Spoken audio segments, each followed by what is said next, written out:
আসসালামু আলাইকুম ষষ্ঠ শ্রেণীর শিক্ষার্থী বন্ধুরা, আজ আমি তোমাদেরকে দেখাবো পৃষ্ঠা 107 থেকে শুরু হবে আর কি। ঠিক আছে, পর্যায়ক্রমে সবগুলোই। এখন তোমাকে আমি যেটা শেখাবো, প্রথমে রেখা। রেখা কাকে বলে? রেখা, দেখো রেখা হচ্ছে কি, দেখো বিন্দু চলার পথকে রেখা বলে। অথবা বলতে পারি যে, অথবা দেখো যার কোনো প্রান্ত বিন্দু নেই তাকে রেখা বলে। এখন দেখো রেখা কেমন, এই যে একটা রেখা, ধরো হাত দিয়ে আঁকছে, দুশো দুই আরো থাকবে, এর কোনো প্রান্ত বিন্দু মানে শেষ হবে না। হ্যাঁ, অথবা এই যে বিন্দু যে চলছে, চলার এই পথকেই রেখা বলা হয়। ঠিক আছে, তারপর আছে কি রেখাংশ। রেখাংশ কাকে বলে? দেখো রেখার অংশকে রেখাংশ বলে। ওকে, তাহলে রেখাংশ কিরকম? এই দেখো ক বা এ বি একটি রেখাংশ। ওকে, এর মধ্যে নির্দিষ্ট মানে রেখার একটা অংশ, রেখা থেকে একটা অংশ কেটে নিলে সেটা হয়ে যায় রেখাংশ, তাই না? সবই রেখা, কিন্তু যখন নির্দিষ্ট নিলাম তখন সে রেখাংশ হয়ে যায়। তারপরে রশ্মি। রশ্মি কাকে বলে? রশ্মি হলো যার একটি প্রান্ত বিন্দু আছে তাকে রশ্মি বলে। সেটা কিরকম? দেখো এই দেখো একদিকে আরো, মানে এটা অসীম কিন্তু এটা শুরু আছে, ধরুন এটা আলোক রশ্মি, ধরো এক জায়গা থেকে আরেক জায়গায় আসতে পারে, এটা হলো রশ্মি। তাহলে আমরা কি শিখলাম? রেখাংশ এবং রশ্মি। এবার বন্ধুরা আমি দেখাবো তোমাদেরকে পৃষ্ঠা 108 দেখাবো। এরপরে দেখো 108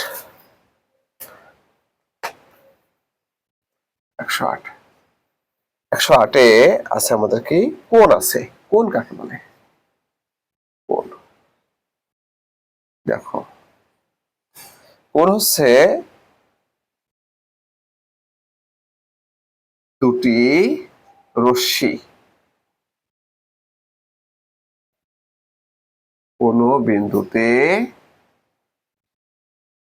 মিলিত হয়ে যে আকৃতি তৈরি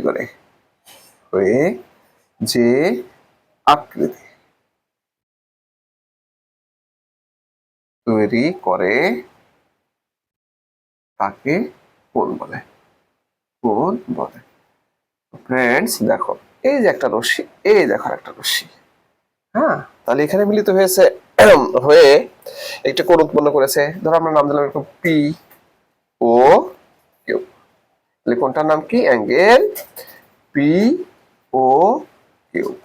এখান থেকে শুরু হয়ে এখানে সেখানে, অথবা এভাবে লিখতে পারি আমরা অ্যাঙ্গেল কিউ ও পি। একই, আসলে প্রবাহটা মাঝে যে থাকবে সেগুলো কোণ নির্দেশ করা হয়। ঠিক আছে, এরপর আমরা তোমাকে দেব সরল কোণ। কি বলা হয়? সরল কোণ। তাহলে ফ্রেন্ডস সরল কোণ দেখো, সরল কোণ কাকে বলে? 180 ডিগ্রি কোণকে সরল কোণ বলে। দেখো আর কিন্তু দেখো বলা যায়, মানে যে কোণের পরিমাপ 180 ডিগ্রি তাকে সরল কোণ বলা হয়। আবার সরাসরি বলে লেখা যায় 180 ডিগ্রি কোণকে সরল কোণ বলা হয়। তাহলে 180 ডিগ্রি কোণ কিভাবে উৎপন্ন হয় তোমরা একটু খেয়াল করো, যে কোন রেখার আর রশ্মির এই যে এইখানে কিন্তু একটা 80 ডিগ্রি কোণ উৎপন্ন হয়েছে। এই দেখ একটা 80 ডিগ্রি কোণ। ঠিক আছে, হাত দেখছে তো সুন্দর, এই যে একটা 180 ডিগ্রি কোণ। ঠিক আছে, তাহলে আমরা ধরো এরকম আছে সি এ বি, তাহলে অ্যাঙ্গেল সি এ বি সমান কত 180 ডিগ্রি, অর্থাৎ সরল কোণ। ওকে ফ্রেন্ডস, এবার আমি তোমাদেরকে দেখাবো 109 পৃষ্ঠা। 109 পৃষ্ঠা আছে সন্নিহিত কোণ 9, 109 সন্নিহিত কোণ।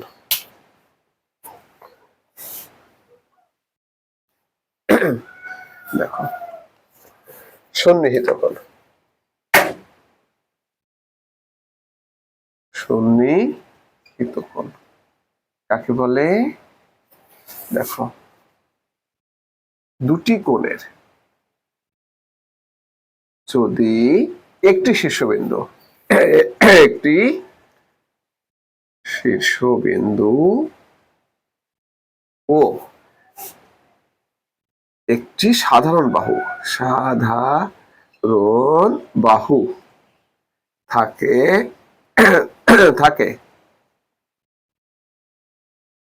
তবে তারা একটি অপরটির সন্নিহিত কোণ।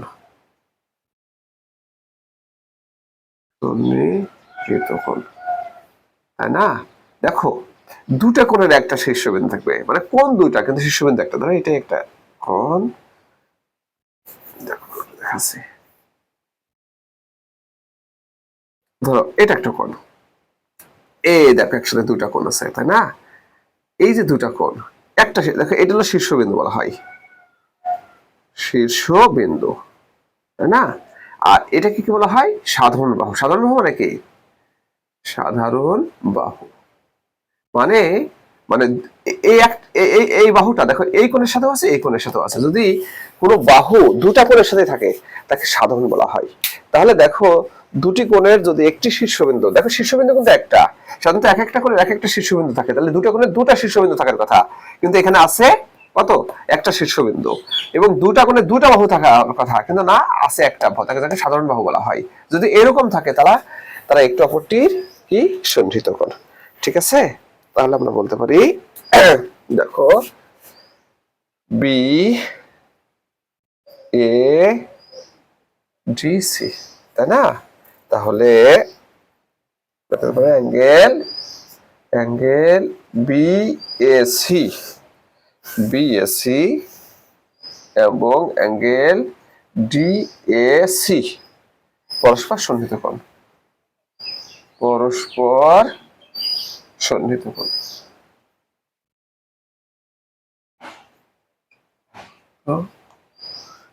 পরস্পর সন্নিহিত কোণ। পরস্পর সন্নিহিত কোণ। তাহলে অ্যাঙ্গেল বিএসি দেখো এইটা এটা হলো পরস্পর সন্নিহিত কোণ। ঠিক আছে? এবার আমি তোমাদেরকে দেখাবো, তোমরা চলে আসো, লম্ব 110 পৃষ্ঠা, তাই না? 110 পৃষ্ঠা। তো 110 পৃষ্ঠায় কি আছে? আছে হচ্ছে লম্ব।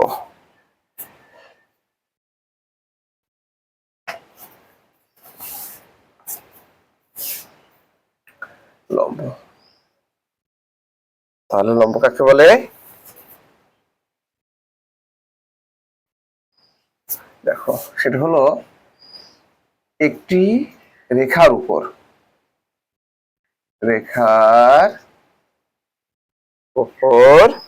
একটি রেখার উপর দুটি সন্নিহিত কোণ, দুটি সন্নিহিত কোণ পরস্পর সমান হয়,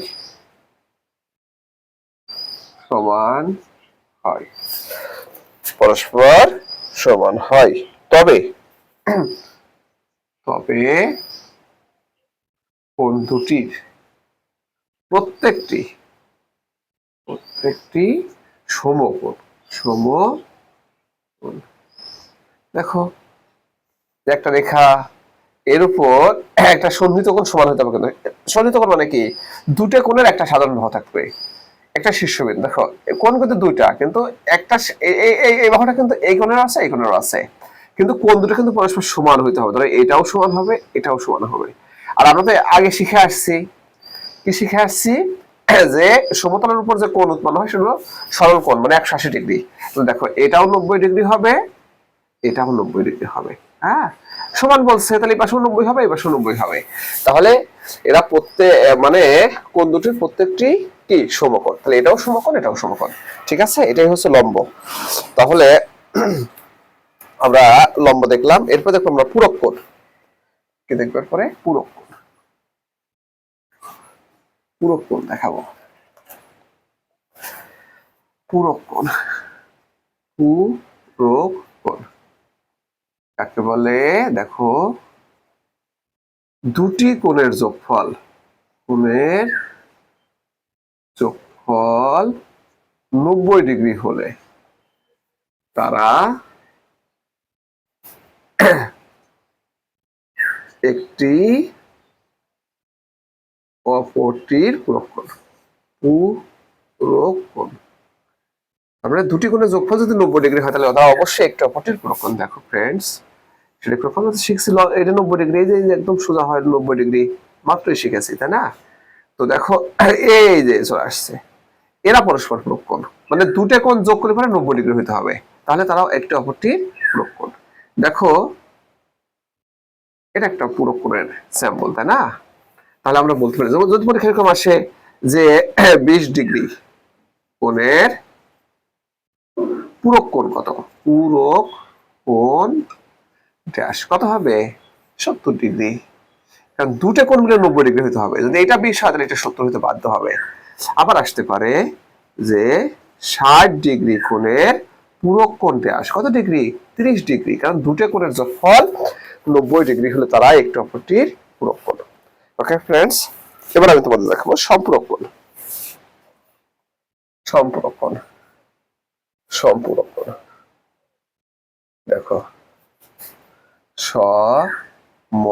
সম্পূরক কোণ। ওকে, সম্পূরক কোণ, সম্পূরক কোণ কাকে বলে? দুটি কোণের যোগফল 180 ডিগ্রি হলে, যদি দুটো কোণের যোগফল 180 ডিগ্রি হয় তাহলে তারা একটি অপরটির সম্পূরক কোণ। সম্পূরক কোণ, সম্পূরক কোণ। ওকে, তাহলে দেখো ফ্রেন্ডস, এই যে দুটি কোণ, এদের যোগফল ধর এটা একটা সম্পূরক কোণ। হ্যাঁ, দুটি কোণের যোগফল 180 ডিগ্রি হতে হবে। তাহলে ধরো বি এ সি ডি, এই কোণের সম্পূরক কোণ কত আসতে, এটা একটা, কারণ এই দুই কোণ যোগ করলে 180 ডিগ্রি হবে। পরীক্ষা এরকম আসতে পারে যে 10 ডিগ্রি কোণের সম্পূরক কোণ ড্যাশ। আবার আসতে পারে 50 ডিগ্রি কোণের সম্পূরক কোণ ড্যাশ। আসতে পারে 120 ডিগ্রি কোণের সম্পূরক কোণ ড্যাশ। তো 10-এর সম্পর্ক কত, 170 ডিগ্রি। কারণ দুটো কোণের যোগফল 180 হতে হবে। 50-এর সম্পর্ক কত, 130 ডিগ্রি। 120-এর সম্পর্ক কত, 60 ডিগ্রি। কারণ দুটো কোণের যোগফল 180 ডিগ্রি হতে হবে, তাহলে তারা একটা অপরটির সম্পর্ক কোণ। তো ফ্রেন্ডস, এবার আমি তোমাদেরকে দেখাবো 111 পৃষ্ঠা, 111 পৃষ্ঠার বিপরীত কোণ। দেখো বিপরীত কোণ,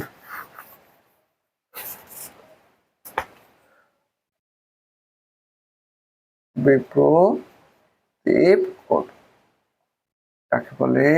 দেখো দুটি সরল রেখা, সরল রেখা কোন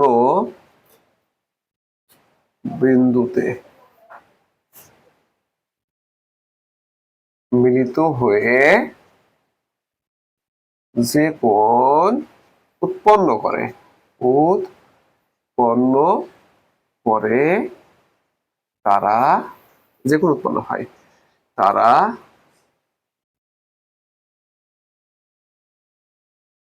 যখন উৎপন্ন করে তাকে তাকে বিপ্রতীপ কোণ বলে। দেখো বিপ্রতীপ কোণ বলে, কোণ বলে। দেখো আমি তোমাকে দেখাচ্ছি দুটি সরলরেখা। ধরো এবি সরলরেখা, এটা হলো এবি সরলরেখা, এবি। দেখো এটা হলো সিডি সরলরেখা, নাম দিলাম সিডি। পরস্পর কোথায় দেখো ও বিন্দুতে মিলিত হয়েছে, ফলে এইটার এটা বিপরীত কোণ, আবার এইটার এটা বিপরীত কোণ। তাহলে কি লিখতে পারি? অ্যাঙ্গেল এওসি সমান বিপরীত অ্যাঙ্গেল বিওডি।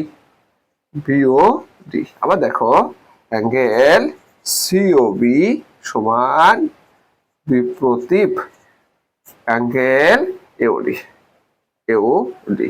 অর্থাৎ দুটি সরলরেখা কোনো বিন্দুতে মিলিত হয়ে যে কোনো উৎপন্ন হয়, তারা পারস্পরিক, তারা একটু অপরটির কি বিপরীত কোণ। দেখো এটা বিপরীত কোণ, এটা অপরটির বিপরীত কোণ।